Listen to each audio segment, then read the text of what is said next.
India வந்த கப்பல் மீது சரமாரி குண்டுவீச்சு.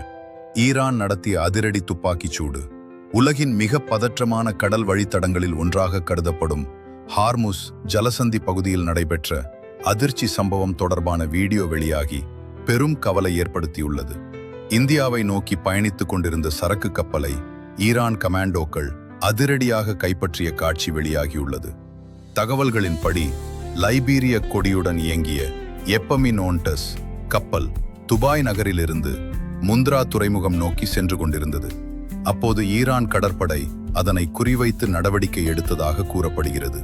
அதிவேக படகுகளில் வந்த கமாண்டோக்கள் கப்பலை சூழ்ந்து துப்பாக்கிச் சூடு நடத்தியதுடன் கையெறி குண்டுகளையும் பயன்படுத்தியதாக தகவல்கள் தெரிவிக்கின்றன.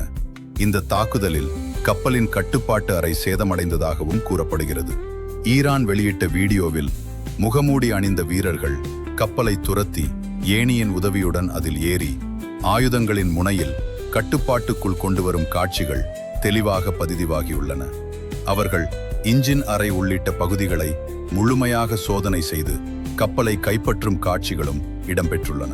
மேலும் MSC பிரான்செஸ்கா என்ற மற்றொரு கப்பலும் ஈரான் கட்டுப்பாட்டுக்குள் கொண்டு வரப்பட்டதாக கூறப்படுகிறது. அது ஈரான் கடற்கரையிலிருந்து சுமார் 6 மைல் தொலைவில் இருந்தபோது துப்பாக்கிச் சூட்டுக்கு உள்ளானதாக தகவல் வெளியாகியுள்ளது.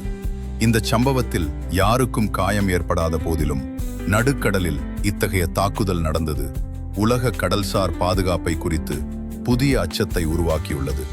குறிப்பாக இந்தியாவை நோக்கி வந்த கப்பல் தாக்கப்பட்டிருப்பதால் இது இந்தியாவுக்கு முக்கியமான சம்பவமாக பார்க்கப்படுகிறது. இதனால் எதிர்காலத்தில் பாதுகாப்பு நடவடிக்கைகள் மற்றும் தூதரக பேச்சுவார்த்தைகள் வலுப்படுத்தப்பட வேண்டிய அவசியம் ஏற்பட்டுள்ளது. 2 தாக்குதல்களும் தொடர்ந்து நடந்ததால் இது சீரற்ற சம்பவம் அல்ல என்பது தெளிவாகிறது. இது திட்டமிட்ட பயமுறுத்தல் நடவடிக்கை.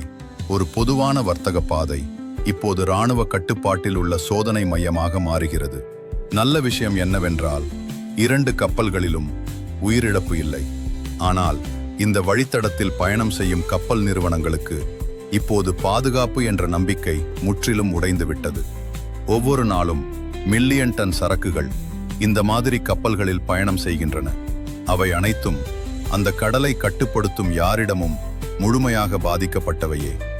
இந்த கப்பல்களின் பொருளாதார மதிப்பு மிக அதிகம். அபமினந்தஸ் இந்தியாவை நோக்கி வந்ததால் இது இந்திய சப்ளை செயினை நேரடியாக பாதிக்கிறது. இது போன்ற சம்பவங்கள் அரசுகளை செயல்பட வைக்கின்றன. இந்தியா மற்றும் அதன் வர்த்தக கூட்டாளிகள் இப்போது கடற்படை பாதுகாப்பையும் தூதரக நடவடிக்கைகளையும் மறுபரிசீலனை செய்ய வேண்டிய நிலை. உலக பொருளாதாரம் கடல்கள் நடுநிலையாக இருக்க வேண்டும் என்பதையே சார்ந்துள்ளது.